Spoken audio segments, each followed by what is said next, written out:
আসসালামু আলাইকুম ওরহমতুল্লাহি ওবরকাতুহু নাহমাদুহু ওয়া নুসাল্লি আলা রাসূলিল কারীম আম্মা বাদ। সুপ্রিয় দর্শক, রমজান মাসে কোন কোন নফল নামাজ বেশি পড়বেন এই বিষয়ে আজকে আমরা আলোচনা করছি ইনশাআল্লাহ। রমজান মাসে যেহেতু শয়তান বন্দী থাকে, সে কারণে ইবাদত করতে মানুষ উৎসাহ পায়, সময় পায় এবং রহমতে ভরপুর থাকে বিধায় ইবাদত বন্দিগিতে অফুরন্ত সুযোগ পাওয়ার সম্ভাবনা থাকে। এক্ষেত্রে আমাদেরকে সহি হাদিসের আলোকে জেনে নিতে হবে যে কোন কোন নফল নামাজ সারা বছরের পাশাপাশি রমজানেও করা যায়। যেমন হজরত আবু উমামা রাদিয়াল্লাহু আনহু বর্ণনা করেছেন, রাসূল করিম সাল্লাল্লাহু আলাইহি ওয়াসাল্লাম বলেছেন, আলাইকুম বিকিয়ামিল লাইল, তোমরা রাত্রেবেলায় তাহাজ্জুদ পড়বে। ফাইন্নাহু দাবুস সালিহিন ক্বাবলাকুম, কেননা এটি তোমাদের পূর্ববর্তী বুজুর্গ নেককার লোকদের অভ্যাস ছিল। ওয়াহুয়া কুরবাতুল লাকুম ইলা রব্বিকুম, এটা তোমাদের রবের সন্তুষ্টি লাভের উপায়। ওয়ামাগফিরাতুল লিসসাইয়্যাত, এবং গুনাহ মোচন করার মাধ্যম, এবং ওমানহাতুন আনিল ইসমি, এবং যাবতীয় অশ্লীলতা এবং মন্দ গুনার কাছ থেকে তা বাধা প্রদানকারী। রমজানে অথবা রমজান ছাড়া যে কোনো সময় মানুষ যখন তাহাজ্জুদের নামাজ পড়ে, তখন এর দ্বারা সে রবের সন্তুষ্টি পায়, গুনাহ মাফ হয় এবং পাপ কাজ থেকে বেঁচে থাকার সুযোগ আসে। আর যেহেতু রমজান মাসে আমরা সবাই ঘুম থেকে সেহরির সময় উঠি, তাহাজ্জুদের ওয়াক্তে আমরা ঘুম থেকে জাগ্রত হই, তাহলে রমজান আমরা তাহাজ্জুদকে আমরা আমাদের ইবাদতের তালিকাভুক্ত করে নিব।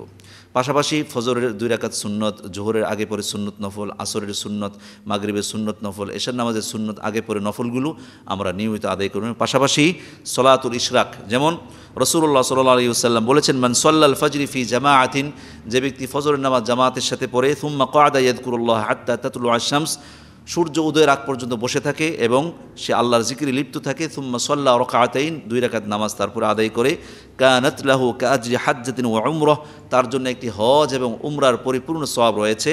তারপর রাসূল বলেন, তাম্মাতিন তাম্মাতিন তাম্মাহ, পূর্ণ হজ পূর্ণ হজ পূর্ণ হজ এবং উমরার সওয়াব রয়েছে। তবে রমজান মাসে পুরুষেরা যারা ফজরের নামাজ জামাতের সাথে পড়েন, যেহেতু মসজিদে রমজানের ফজরের জামাতটা একটু আগে হয়ে যায়, সেক্ষেত্রে আপনি যদি ফজর নামাজ পড়ে ঘুমিয়ে যান, কখনও ঘুম থেকে উঠেও যদি আপনি নামাজটা আদায় করেন, তবু আপনার নামাজ হয়ে যাবে।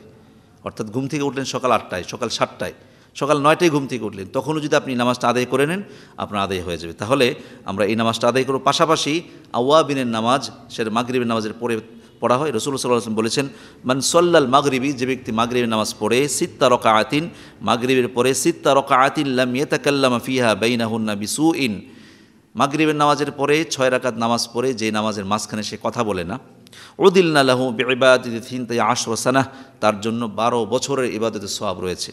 তাহলে আমরা আওয়াবিনের নামাজটা পড়তে পারি মাগরিবের নামাজের পরে 6 রাকাত। আবার সালাতুল ইস্তিগফার, গুনাহ মাফের নামাজ, যেটা 2 রাকাত নামাজ, গুনাহ মাফের নিয়তে 2 রাকাত নামাজ আপনি যে কোনো সূরা দিয়ে পড়লেই হবে এবং আল্লাহ তাআলা দরবারে ক্ষমা চাইলে আল্লাহ তাআলা ক্ষমা করে দিবেন।